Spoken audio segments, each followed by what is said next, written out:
दोस्तों, पिछले कुछ टाइम से इंडिया यूएस रिलेशनशिप में टेंशन बढ़ती जा रही है। स्पेशली यूएस ने पिछले कुछ टाइम से इंडिया के ऊपर काफ़ी सारे टैरिफ लगाए हैं, जिसकी वजह से रिलेशनशिप में थोड़ी सी कड़वाहट आई है। इसी बीच एक ऐसी न्यूज़ आती है जो इंडिया के लिए इंडो पैसिफिक रीजन में एक गेम चेंजर साबित हो सकती है। इंडिया ने यूएस के साथ 10 साल के लिए एक डिफेंस पैक्ट को साइन कर लिया है। इस डिफेंस पैक्ट का मेन ऑब्जेक्टिव जो है इंडो पैसिफिक रीजन में पीस एंड स्टेबिलिटी को बनाए रखना है। आइए समझते हैं इस न्यूज़ को डिटेल में, देखते हैं इसके सिग्निफिकेंस को और जो भी एसोसिएटेड चैलेंजेस हैं। This is Abhishek Singh and welcome to सिंगा classes. India US sign pact to enhance the defence ties.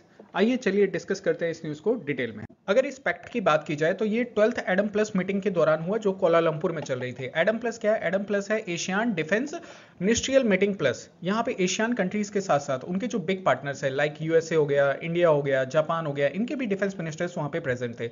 इसी दौरान इस पैक्ट को साइन किया गया और इसका जो ड्यूरेशन है वो 2025 से 35 के बीच में रखा गया है।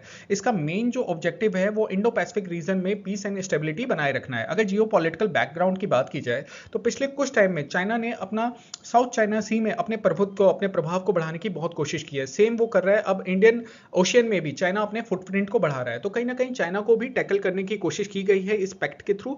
दूसरा, ऑनगोइंग ट्रेड फ्रिक्शन। अभी इंडिया एंड यूएस के बीच में ट्रेड को लेकर के काफी फ्रिक्शन चल रहा है। सो इस चीज को कम किया जा सके, दोनों देशों के बीच में जो रिलेशन है उसको वापस से लाइमलाइट मतलब वापस से नॉर्मलाइज किया जा सके। सो डिफेंस पैक्ट के थ्रू इस चीज को ये इंडिया यूएस रिलेशन को सुधारने की कोशिश की गई है। Both nation reaffirm defence ties as a core strategic pillar.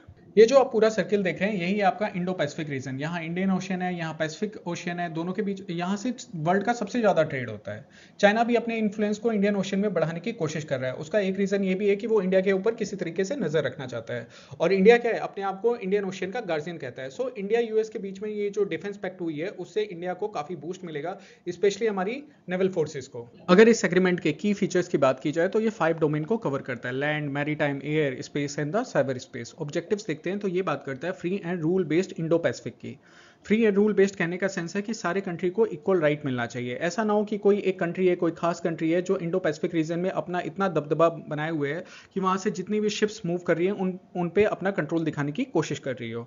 Strengthen inter operability and the maritime security. Inter operability कहने का सेंस है कि अगर दो फोर्सेस है, दो कंट्रीज की नेवल फोर्सेस है, वो आपस में जब मूव कर रही हैं, दोनों के बीच में कोऑर्डिनेशन इजी वे में होना चाहिए, दोनों के बीच में ऑब्स्ट्रक्शंस कम से कम होने चाहिए।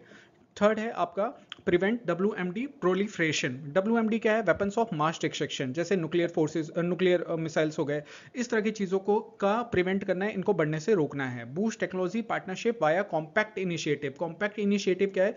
ये यूएस और इंडिया के बीच में एक इनिशिएटिव है जहां दोनों ही कंट्रीज डिफेंस इक्विपमेंट को लेकर के R&D करती है। ठीक है, तो की फीचर्स हमने देख लिए। अब देखते हैं इसका इंडिया और यूएस के लिए क्या क्या बेनिफिट हो सकता है। अगर इंडिया के पर्सपेक्टिव से देखा जाए तो इंडिया को क्या क्या बेनिफिट है। एक तो access to the US advance technologies. ठीक है, यूएस के पास, हम सभी जानते हैं कि यूएस आज एआई के फील्ड में, ड्रोन के फील्ड में, साइबर वॉरफेयर कैपेबिलिटीज के फील्ड में बहुत आ गया है। सो इस टेक्नोलॉजी का एक्सेस इंडिया को मिल जाएगा और इसका यूज करके हम मेक इन इंडिया इनिशिएटिव के अंडर में अपनी स्वदेशी, इस टेक्नोलॉजी का यूज करके स्वदेशी इक्विपमेंट बना सकते हैं। ठीक है, इससे हमारे मेक इन इंडिया और आत्मनिर्भर भारत जैसी जो पॉलिसीज है उनको बूस्ट मिलेगा। Greater role as a net security provider in IOR reason.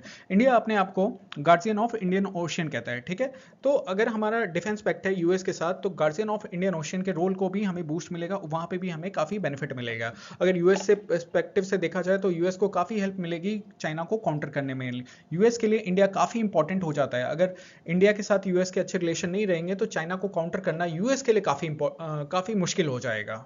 साथ ही साथ क्वाड जैसे जो ग्रुप्स हैं उनको भी एक बूस्ट मिलता है, उसकी भी क्रेडिबिलिटी पे जो क्वेश्चन उठ रहे थे उसको भी एक जवाब मिलता है। अगर इंडो पैसिफिक रीजन के लिए इस पैक्ट के स्ट्रेटेजिक सिग्निफिकेंस की बात की जाए तो कहीं ना कहीं कलेक्टिव डिटरेंस क्या है कि कल को कोई third country Indo Pacific region में अपने प्रभुत्व, अपने प्रभाव को बढ़ाने की कोशिश करता है, कंट्रोल करने की कोशिश करता है, तो उस केस में इंडिया एंड यूएसए मिल करके उसे काउंटर कर सकते हैं। पीसफुल मैरीटाइम ऑर्डर की बात होती है कि हर कंट्री को इक्वल राइट है इंडो पैसिफिक रीजन में ट्रेड करने का। Encourages innovation in the defence tech ecosystem.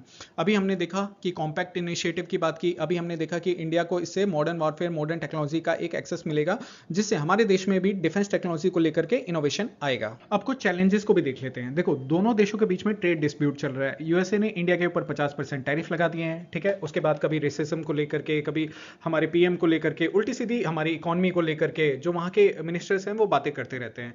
Technology transfer की बात होती है। अब इस पैक्ट में ये भी साइन हुआ है कि इंडिया के पास एक्सेस हो पाएगा यूएस की एडवांस टेक्नोलॉजीज का। बट ये भी तो एक क्वेश्चन है, क्या यूएस ये होगा, यूएस इस चीज को अलाउ करेगा, यूएस अपनी एडवांस टेक्नोलॉजी इंडिया को देगा? So that's a big question mark. India non alignment, India की जो पॉलिसी रही है वो शुरू से ही नॉन अलाइनमेंट की रही है। हम लोग रशिया के साथ भी ट्रेड डील करते हैं, हम लोग यूएस के साथ भी डिफेंस डील करते हैं। अब इस चीज को रशिया को कोई दिक्कत नहीं है, बट यूएस को बड़ी दिक्कत हो जाती है। So this may be problematic in between the two countries. So ऐसे में क्या करना है, तो कहीं ना कहीं म्यूचुअल ट्रस्ट पे फोकस करना है। दोनों देशों के बीच में जो ट्रस्ट है उसको बढ़ाना है। जैसे पहले चीजें चल रही थी कि इंडिया अपने नेशनल इंटरेस्ट को देखते हुए डिसीजन ले रहा था, और इस चीज को यूएस से भी समझ रहा था। सो उस चीज को वापस से सिक्योर किए जाने की जरूरत है। Joint cyber and space resilience initiative, cyber sector में और स्पेस सेक्टर में नए नए इनिशिएटिव लिए जाने की जरूरत है। साइबर क्राइम बढ़ता जा रहा है, यूएसए के पास इसकी टेक्नोलॉजी भी है। सो एडवांस टेक्नोलॉजी है, बेसिकली टेक्नोलॉजी तो इंडिया के पास भी है। तो कहीं ना कहीं इस फील्ड में कोऑर्डिनेशन को और बढ़ाए जाने की जरूरत है। ट्राई सर्विस एक्सरसाइजेस किए जाने की जरूरत है रेगुलर बेसिस पे, और को डेवलपमेंट प्रोजेक्ट, वेरियस सेक्टर में जो डेवलपमेंट प्रोजेक्ट्स हैं उन पे काम किए जाने की जरूरत है। इससे दोनों देशों के बीच में जो एक जो ट्रस्ट इरोड हुआ है, जो यूएसए को ये लगता है कि इंडिया हमसे काफ़ी ज़्यादा मतलब इंडिया हमारे देश में काफ़ी एक्सपोर्ट कराता है और इंपोर्ट काफ़ी कम होता है। सो इस तरह की जो चीज़ें हैं, गलत फहमियाँ जो यूएसए ने पाल रखी है, वो भी थोड़ी कम होगी। अगर कंक्लूजन की बात की जाए तो अगर इस पैक्ट को इफेक्टिवली इंप्लीमेंट किया गया तो कहीं ना कहीं इंडिया जो है corner stone of Indo Pacific stability, India कहीं ना कहीं इंडो पैसिफिक स्टेबिलिटी का एक मेजर कॉर्नर स्टोन बन जाएगा। अगर ये वीडियो आपको अच्छा लगा तो आप हमारे चैनल को सब्सक्राइब कर सकते हैं, वीडियो को लाइक करना ना भूलें, कमेंट के थ्रू अपना फीडबैक दें। बाकी आप हमसे फेसबुक, इंस्टाग्राम, टेलीग्राम पे भी कनेक्ट हो सकते हैं। सारी लिंक्स डिस्क्रिप्शन बॉक्स में दी गई है। सो फिर मिलते हैं नए वीडियो के साथ, नई एनालिसिस के साथ। Thank you all, stay tune to सिंगा क्लासेस।